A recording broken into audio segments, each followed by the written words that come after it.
এক ব্যক্তি বলে তোতা পালতো, ময়না, কথা বলে যে ময়না, ওটা পালতো। একদিন সকালে শিকারে যেতেছে, ময়না জিজ্ঞাসা করতেছে, মালিক কোথায়? কয় শিকার করতে চাই। বলে কোথায় যাবে? কয় জঙ্গলে। কয় শোনো, আমার একটা অনুরোধ, আমার বন্ধুদেরকে দেখলে আমার সালাম বলো। তো বাগানে ঢুকেই দেখতেছে 8-10টা ময়না বসা আছে এক ঢালে। তো দেখা ওই নিজের ময়নার কথা মনে উঠছে, ওনা সালাম দিতে বলছে বন্ধুদেরকে, তো সম্বোধন করে বলতেছে, তোমাদের মতো একটা তোতা আমার কাছেও আছে, সে তোমাদেরকে সালাম দিছে। তো বলতে দেরি, 10-12টা ডালের থেকে ওই মুহূর্তে পুরা মরতে দেরি করে না, সাথে সাথে পড়ছে আর মরছে।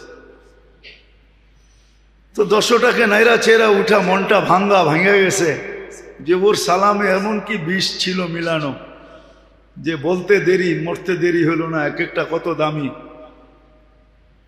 তো ভাঙ্গা মন নিয়ে শিকার ছাড়াই বাড়িতে ফিরে আসছে। তো আসার পরে জিজ্ঞাসা করছে, মালিক হাত খালি, শিকার কোথায়? কয় তুই আর কথা বলিস না, তোর সালামে কি বিষ ছিল?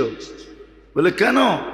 কয় তোর বন্ধুদেরকে সালাম দিতে দেরি, ওরা মরতে দেরি করে নাই, বাস এটা বলতে দেরি, নিজেরটাও মরতে দেরি করে, ওটাও মরে গেছে। তো খাঁচা খুইলা সামনে রাইখা অনেকক্ষণ নাড়াচাড়া করে দেখছে, চোখের পানি ঝরায়, মরে গেছে, এখন আর কি করা যায়।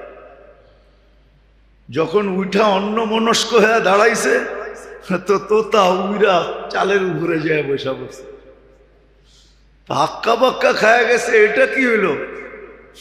তো মরা গেল, আবার জীবিত হয়ে উড়াল দিল কি করা?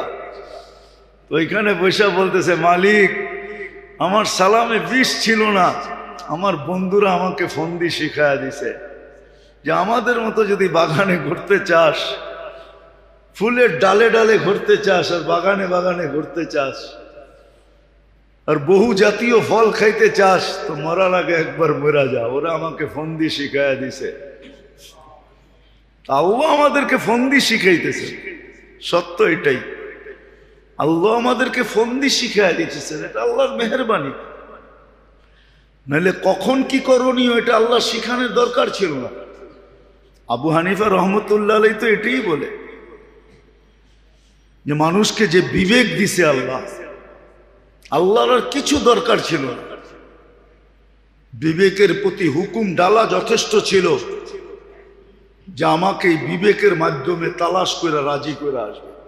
না রসুল দরকার ছিল না, কিতাব দরকার ছিল। উনি যুক্তিও দিছে, লিউযিকাহুম বাদাল্লাযী আমিলু লাআল্লাহুম ইয়ারজিউন। বিপদ আইনা আল্লাহ মানুষকে দূরে করতে চান না, কাছে করতে চান, বিপদ কাছে করার জন্য।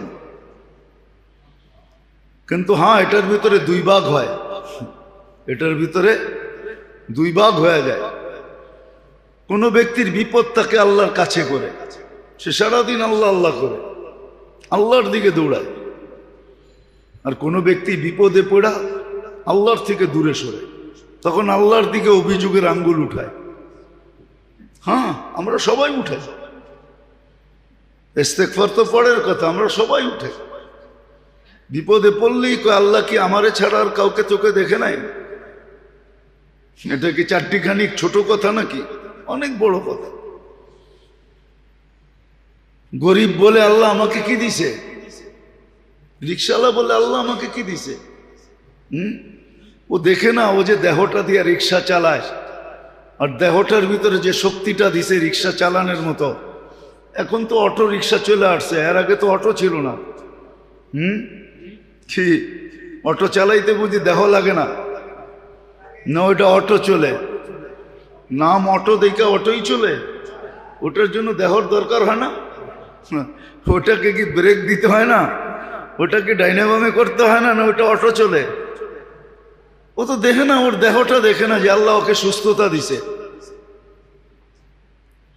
ওর মতোই কত মানুষ হাসপাতালে পড়ে আছে, সারাদিন ক্লান্ত হয়ে যে বিকালে বাড়িতে যায়, পাওয়ার ব্যাংকের মতো যদি ক্লান্তিটা জমা থাকতো ওটার ভিতরে, দেহের ভিতরেই জমা থাকতো, আল্লাহ কি সিস্টেম করতে পারতেন না?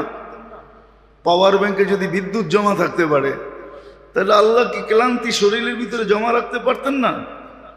না পারতেন না? না আল্লাহর কাছে এই সিস্টেম নাই? না আল্লাহ এই সিস্টেম জানে না? যদি জমা রাখতো তো 3 দিন পরে রিক্সায় উঠতো কে, চালাইতো কে? আরে 3 দিন না, পরের দিনই হাত লাগাইতো কে রিক্সায়? ও যে বাড়িতে যায়া সেমন তো কিছু খায় নাই, 2টা ডাল ভাতই তো খাইছে, ঠিক না? না আপনাদের মতো ফাস্ট ফুড খাইছে, দামি দামি খানা খাইছে? হ্যাঁ, না সেরাটনের থেকে না খাইছে? কি মাছ ভাত 20 পদ খাইছে নাকি? তো রিক্সাওয়ালা খায় কি? হয়তো একটু শাক, একটু ভর্তা সর্তা। হ্যাঁ, ওইদিকে যাইতে চেয়ে না, যে দাম বাড়ছে ওর নাগালের বাহিরে চলে গেছে, ওইটা ভিন্ন কথা। 4টা ডাল ভাত খায়া যে সকালে আবার চাঙ্গা হয়ে রিক্সা নিয়ে বাহির হয়েছে, এটা তো ভাবে না। ও তো অভিযোগ করতেছে, আল্লাহ আমারে কি দিছে, আল্লাহ কি দিছে। আবার সত্য তো এটাই, সত্য তো এটাই, বিল্ডিং লোড উঠাইতেও তো হবে, ঠিক না? কি অনেক সময় থাকে না, লোড বেশি হয়ে গেলে চাক্কা বাস্ট হয়ে যায়, হয় না? হয় না? হ্যাঁ, ও যে বলে আল্লাহ আমাকে কি দিছে, ও দিলে আবার লোড উঠাইতে পারবো কিনা, এটাও তো একটা ব্যাপার আছে, ঠিক না? হ্যাঁ, কি মনে হয় বুঝাইতে পারি না। ওরে যদি 100 কোটি টাকা দিয়া দেয় তো ও লোড উঠাইতে পারবে?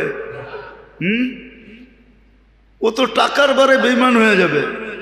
কত মানুষও তো বেইমান হয়ে গেছে, টাকা ছিল না তো আল্লাহ আল্লাহ করছে, সম্পদ মিলতে দেরি, আল্লাহকে বলতে দেরি করে নাই। আপনি দেখেন, যখন বাচ্চা ছিল তো লুঙ্গি কোথায় ছিল এটার কোনো খবর ছিল না, ঠিক না? যুবক হইতে দেরি, বাপ আসতে দেরি করে না। এখন বাপ লয়া চলে, জিন্সের প্যান্টের বাপ কি, টি শার্টের বাপ কি, চুলের স্টাইল কি, বাপ নিয়ে চলে না। অথচ অল্প কয়েকদিন আগে ওর লুঙ্গিরও খবর ছিল না। যখন বাচ্চা ছিল তখন কি লুঙ্গিরও খবর ছিল না, লুঙ্গি কই ছিল? ঘুমাইতো এক জায়গায়, লুঙ্গি আরেক জায়গায়, ঠিক না? এরমই তো ছিল। হ্যাঁ, মা বাবা সকালে ঘুমেরতে উইটা বলতো, তোর জ্বালায় আর বাঁচলাম না, তুই ঘুমাস কই, লুঙ্গি কই, ঠিক না? যুবক হইতে দেরি, বাবা আসতে দেরি হয়, তো লোডও তো সইতে হবে। হ্যাঁ, কলম হাতে নিতে পারলে আর কিছু লাগবে না, খালি খোঁচা মারবে আর কামাবে, এটাই তো সিস্টেম এখন, ঠিক না? হাদিসও 1400 বছর আগে বলে গেছে, হাওয়া ফিহি কায়েদুল ইলমি, একদিন আসবে মানুষ বিদ্যার আলোকে চলবে না, বিদ্যাকে স্বার্থ সিদ্ধির জন্য ব্যবহার করবে, নিজের স্বার্থের জন্য ব্যবহার করবে বিদ্যাকে। আর বিদ্যার রশি বড় মজবুত, দুনিয়ার কোনো মেশিন নাই এই রশি কাটার, সেটা কাটার একটাই রশি আছে, ওটা দিলেই রশি কেটে যাবে, এছাড়া রশি কাটবে না। মনে হয় বুঝাইতে পারি না। আবার এটাও বলে দিছে, কবিলাতির রসা, একদিন আসবে অ্যাসেম্বলিতে পাস হবে না, সংবিধানে থাকবে না, কিন্তু ঘুষ রীতিতে নীতিতে রূপান্তরিত হবে। কোন অ্যাসেম্বলিতে পাস হবে না, আর কোন সংবিধানও লেখা থাকবে না, কিন্তু ঘুষ ছাড়া কিছু চলবে না। 1400 বছর আগে বলছে, আর মুসলিম সমাজের জন্য বলছে, কোন কাফের সমাজের জন্য না।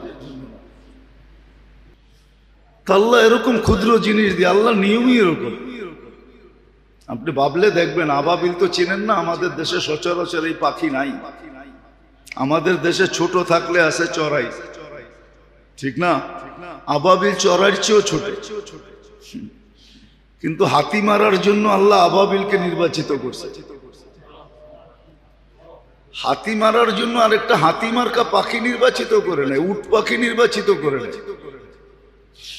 বিবেক বলে হাতি মারার জন্য উট পাখি দরকার ছিল, ঠিক না? কি মোটামুটি কাছাকাছি হইতো, ঠিক না?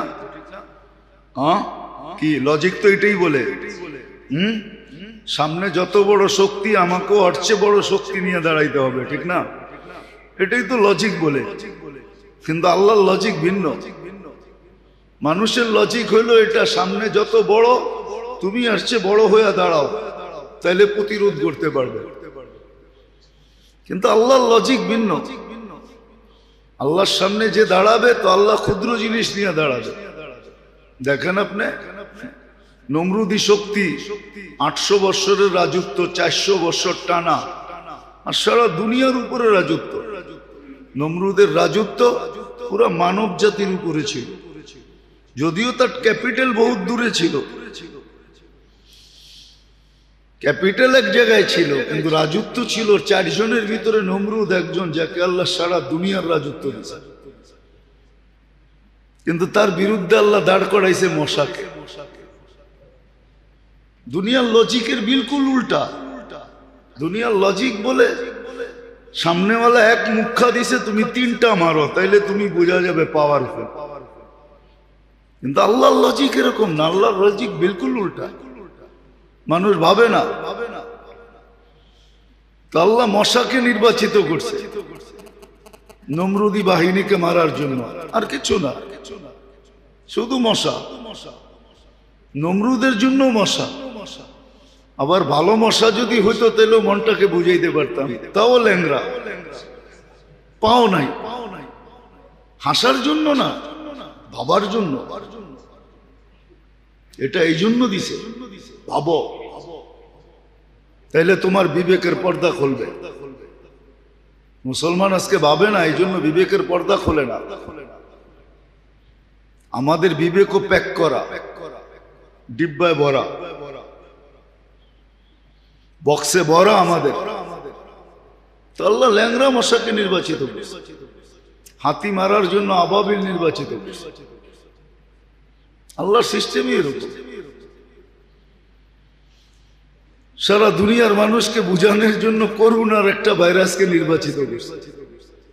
800 কোটি মানুষকে বুঝানোর জন্য চোখে দেখা যায় না, মাইক্রোস্কোপ দিয়েও দেখা যায় না, ওটারে জুম করতে হয়, বড় করলে তারপরে দেখা যায়, এছাড়া দেখা যায়।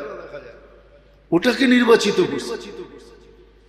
তো মানুষের ভিতরে যখন অহংকারের গ্যাস ভর্তি হয়, আল্লাহ বুঝানোর জন্য ব্যবস্থা করে। ক্ষুদ্র থেকে ক্ষুদ্র জিনিস দিয়ে আল্লাহ বুঝায়, আর জিরু করে বুঝায়। 2020 সারা দুনিয়া জিরু ছিল। করোনা যখন শুরু হয় তখন সারা দুনিয়া জিরু, না জিরু ছিল না হিরু ছিল? হ্যাঁ, জিরু ছিল। যারা সারাদিন ঘুরতো, বস্তিতে থাকতো, ওদের ভিতরে কোনো প্রভাবই পড়ে নাই। আর যারা দুনিয়ার সবচেয়ে সুরক্ষিত ছিল, এদের একের পর এক হইতেছিল। কি কানাডার প্রধানমন্ত্রী 2 বার হয়েছে,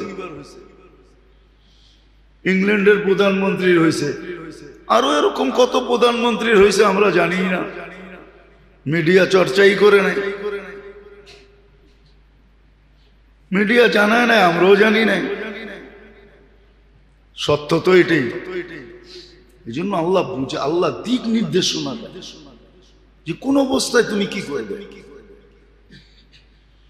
আবার বললাম না, এটার উপরে আল্লাহ বিরাট বিরাট পুরস্কার রাখছে। দুনিয়ার মানুষের পুরস্কার কতটুকু দেয়, আছেই কি দিবেই কি? দুনিয়ার মানুষ তো এটাই, নিজের পেটেই ভরে না, আরেকজনকে কোত্থেকে দিবে? আরেকজনকে কোত্থেকে দিবে? আর দিলেও আপনার থেকে নিয়েই আপনাকে দিয়া দেখাইতেছে আমি খুব দিতেছি। পিছে তাকাইলে দেখবেন এটা আপনার জ্যাবের থেকেই গেছে। যেটা উনি দিয়া শো করতেছে, ওটা যদি তাকান, খুঁজতে যান, তো দেখবেন যে আপনার জ্যাবের থেকেই গেছে, আপনার জ্যাবের থেকেই গেছে। ওইটাই আপনাকে রিপিট করতেছে। দুনিয়ার মানুষের তো এই অবস্থা, আল্লাহর এরকম না। আল্লাহ বড় বড় পুরস্কার রাখছে। এই জন্য দিক নির্দেশনা আমাদেরকে দেন, যেন আমরা বিপদ থেকে বেঁচে যাই। যাক, যেটা আমি বুঝাইতে চাইতেছি, আল্লাহ করুক, বুঝে আসুক, আমার শিখি আমরা যে কোন অবস্থায় আমাকে কি করতে হবে, কোন অবস্থায় আমাকে কোন দিকে যেতে হবে। আল্লাহর দিক নির্দেশনা কি, আল্লাহর রসুল কি বলছেন, দিক নির্দেশনা কি দিচ্ছেন। কোরআন এটাই বোঝায়, ইদা আসাবাতহুম মুসিবাতুন ক্বালু ইন্না লিল্লাহ। মুসিবত আসতে দেরি, আল্লাহকে ডাকতে দেরি করো না। ইদা আসাবাতহুম মুসিবাতুন ক্বালু ইন্না লিল্লাহ। এটা শুধু মরার খবর শুনে না, এটা সর্বক্ষেত্রে, এটা একটা রুলস শিখাইতেছেন আল্লাহ, নিয়ম শিখাইতেছেন যে তুমি কি করবে। মুসিবত আসলে করবে কি, মুসিবত আসলে করবে কি, তখন আল্লাহ বইলা চিৎকার দাও, আল্লাহর দিকে দৌড়াও। আল্লাহর চেয়ে বড় নিরাপদ আশ্রয় কোথাও নাই। আল্লাহ সবচেয়ে বড় নিরাপদ আশ্রয়, আল্লাহর চেয়ে বড় নিরাপদ আশ্রয় কোথাও নাই। এটাই সত্য। যদিও বিবেক বুঝবে না, বুদ্ধি বুঝবে না, বিদ্যা বুঝবে না, কেননা এখন তো পুরাটাই আমাদের জীবন উল্টা গঙ্গা। গঙ্গা এখন উল্টা বাইতেছে, সিধা না, সব উল্টা। পুরা বিবেক বুদ্ধি বিদ্যা সবকিছু উল্টা ছাপ। এই জন্য বুঝাবে না, বিবেক বুঝাবে না, বুদ্ধি বুঝাবে না, বিদ্যা আমাদেরকে বুঝাবে না। কিন্তু মুসলমান হিসাবে সত্য এটাই, মুসিবত আসলে আল্লাহ বলে চিৎকার দাও, আল্লাহ বলে চিৎকার দাও, আল্লাহর দিকে দৌড় দাও। ফিরু ইলাল্লাহ, আল্লাহর দিকে ভাবো। ওয়াইদা আসাবাতহুম মুসিবাতুন ক্বালু ইন্না লিল্লাহ ওয়া ইন্না ইলাইহি রাজিউন। একটা কথা আছে না, কালকে যাওয়ার চেয়ে আজকে যাওয়াই ভালো। কালকে যাওয়ার চেয়ে, মাঝে মাঝে বলে না, আরে কালকে যখন যেতে হবে আজকেই যাইগা, আজকেই। হ্যাঁ, কোরআনও আমাকে এটাই বুঝিয়েছে, কালকে কিন্তু তোমাকে আল্লাহর কাছে যেতে হবে, বিদে আজকেই যাওগা, আজকেই আল্লাহর কাছে হও। কোরআন এটাই বুঝিয়েছে যে কালকে কিন্তু তোমাকে বাধ্য হয়ে আল্লাহর কাছে যেতে হবে। বাধ্য হয়ে যাওয়ার চেয়ে সদ ইচ্ছা আল্লাহর কাছে যাও, আল্লাহর কাছে যাও। মনীষীরা বড় সুন্দরভাবে বুঝাইছেন, ইবনুল কাইয়ুম জাওজি রহমতুল্লাহ আলাইহি বুঝাইছেন, ওনার কিতাবে আছে। যদিও কাহিনী, কিন্তু শিক্ষামূলক কাহিনী। যা হোক, যেটা বুঝাইতে চেয়েছি, সুরক্ষিত করে, লালন পালনও করে, আবার 24 ঘন্টার দিক নির্দেশনাও দেয় যে কখন কি করবে। এই দিক নির্দেশনাও আছে, আল্লাহ মানুষকে দিক নির্দেশনা দিয়েছে। খুশি হইলে কি করবে, মিললে কি করবে, না মিললে কি করবে, খুশি হইলে কি করবে, দুঃখ হইলে কি করবে, সুস্থ হইলে কি করবে, অসুস্থ হইলে কি করবে, সর্বক্ষেত্রের দিক নির্দেশনা আছে। আবার প্রত্যেক দিক নির্দেশনার উপরে ওয়াদা আছে, বড় বড় পুরস্কারের ওয়াদা আছে, ছোট ছোট না। মানুষ তো ছোট ছোট দেয়। এটা পাওয়ার জন্য, এটা পাওয়ার জন্যই তো কতজন পাগল হয়ে যায়, ধর্ম কর্ম সব ছেড়ে দেয় এই ছোট ছোট পাওয়ার জন্য। কিন্তু আল্লাহ বড় বড় পুরস্কার রাখছেন। হ্যাঁ, পাওয়ার উপরে কেউ শুকরিয়া আদায় করে আলহামদুলিল্লাহ বললো, তো আলহামদুলিল্লাহর সওয়াব দেখেন কত বড়। দেখেন, কিতাব খুলে দেখেন আলহামদুলিল্লাহর সওয়াব কত বড়, সুবহানাল্লাহর সওয়াব কত বড়। তো এটাও বুঝিয়ে দিয়েছেন কোন ক্ষেত্রে কি করবে, দিক নির্দেশনা দিতেছেন 24 ঘন্টা। আবার যেটা মানুষের বুঝে আসে না, চোখে দেখে না, অলৌকিক প্রাকৃতিক যেটাকে আমরা বলি, বিপদ থেকে বাঁচাইতেছে। নাহলে মানুষ তো সিগন্যাল উঠায়, ঠিক না? উঠায় না সিগন্যাল? হ্যাঁ, 10 নম্বর মহাবিপদ সংকেত উঠায় দিছে। মানুষের ধারণা যে কিচ্ছু থাকবে না, ঠিক না? কিন্তু আল্লাহ বাঁচায়। মুখা মারার কথা ছিল আমাদের দেশে, কিন্তু মুখা অন্য দিকে গেছে। মুখা চিনেন? মুখা মুখা মারার কথা ছিল আমাদেরকে, কিন্তু আল্লাহ বলে না, মারতে দিব না, এখানে আরেক দিকে চলে গেছে। সত্য এটাই। ভূমিকম্প আসলে মানুষ বলে ভাবে যে হয়তো শোয়া রেখে চলে যাবে, কিন্তু শতবার আসছে, আল্লাহ কিছু হইতে দেন না। বাঁচাইছে কে? হ্যাঁ, এই মাত্রার ভূমিকম্প, এর চেয়ে কম মাত্রার ভূমিকম্প দিয়ে আরেক জায়গায় শোয়াত হয়ে গেছে, আল্লাহ বাঁচায়। সত্য এটাই। এই জন্য মেরে দোস্ত আমাদের শিখা উচিত, কমসে কম নিজের সেফটির জন্য, নিজের জন্য এটা শিখা উচিত, নিজের ফ্যামিলির জন্য, পরিবারের জন্য, সংসারের জন্য শিখা উচিত, শিখা উচিত, ভাবা উচিত। সত্য এটাই। আমরা যত কিছুই বলি না কেন, আমরা যত কিছুই বলি না কেন, আল্লাহ বারবার মানুষকে হারায়া দেখাইছে, বারবার আল্লাহ মানুষকে হারায়া দেখায়, যুগে যুগে দেখায়।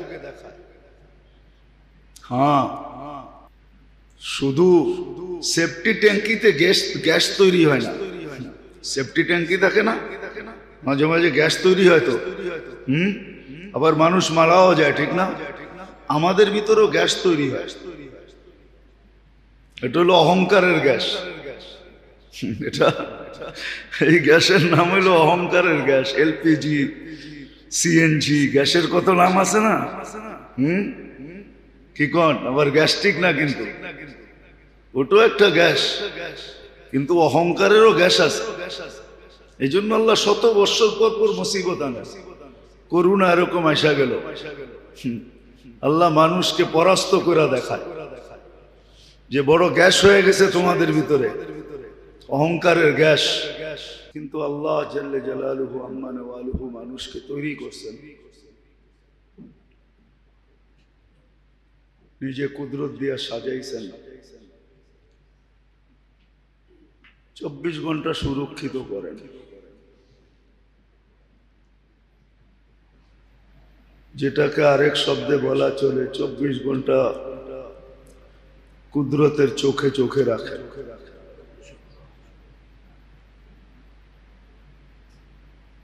মানুষ তো সিসি ক্যামেরায় কতক্ষণ নজর রাখে,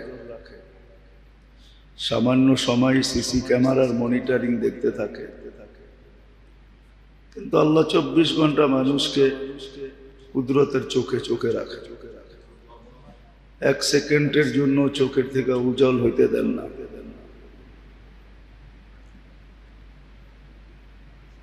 অস্তিত্ব দিলেন, সাজাইলেন, সুরক্ষিত করলেন, চোখে চোখেও রাখেন, আবার লালন পালনও করেন।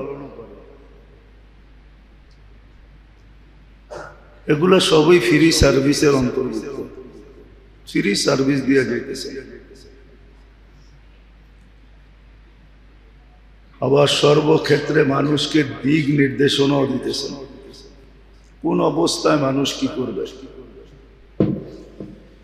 খুশি হইলে কি করবে, দুঃখ হইলে কি করবে, সুস্থ হইলে কি করবে, অসুস্থ হইলে কি করবে।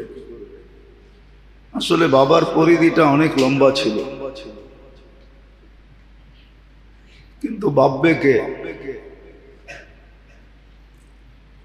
সারাদিন তো আর নামাজ পড়তে হয় না, আর আল্লাহ আল্লাহ জপতেও হয় না।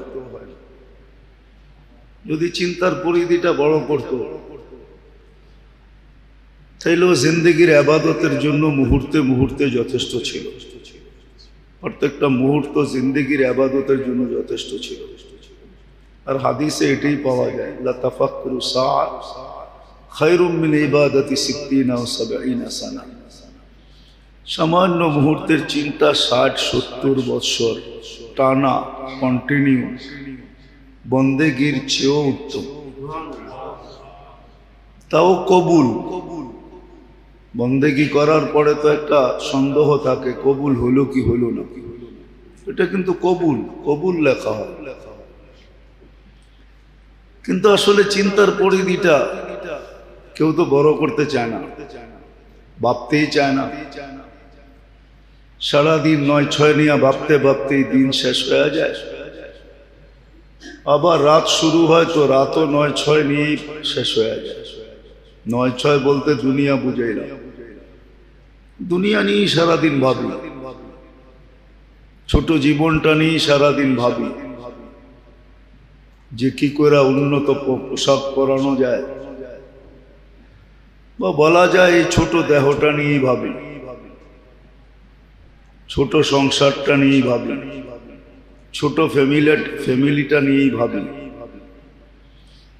এর বেশি মনে হয় কারো ভাবার সুযোগ হয় না। ছোট দেহটা নিয়ে ভাবে, নাহলে ছোট সংসারটা নিয়ে, ফ্যামিলিটা নিয়ে, পরিবারটা নিয়ে ভাবে না। আজকাল তো আর মানুষের ডজন ডজন বাচ্চা হয় না, 2 জন 3 জন, এটাই বেশি, ঠিক না? বেশিরভাগই তো 2 জন। ডজন ডজন বাচ্চা তো আর এখন মানুষ নেয়ও না, হয়ও না। সত্য তো এটাই। 1 জন 2 জন, এই 4 জন নিয়েই ভাবনা। এন্টার ফ্যামিলি নিয়ে ভাবে খুব কম লোক। কি বলেন, সত্য না? ভাই ব্রাদার, ভাই বোন, আত্মীয় স্বজন নিয়ে মানুষের ভাবনা খুব কম, খুব কম ভাবে। প্রবাদ বাক্যই বানায় নিছে, নিজের চরখায় তেল দাও। অথচ ভাবলে একটা জিনিস বাহির হয় যে অন্যের জন্য করলে তার জন্য স্বয়ং আল্লাহ ফেরেশতা নির্ধারিত করে করায়। নিয়ম ছিল এরকম, তুমি অন্যের জন্য করবা তো তোমার জন্য ফেরেশতা নির্ধারিত করে আল্লাহ তোমার কাজগুলা করায় দিবে। সিস্টেম কিন্তু এরকম ছিল, এটা আল্লাহর পক্ষ থেকে নির্ধারিত, কিন্তু কেউ পরের জন্য ভাবে না।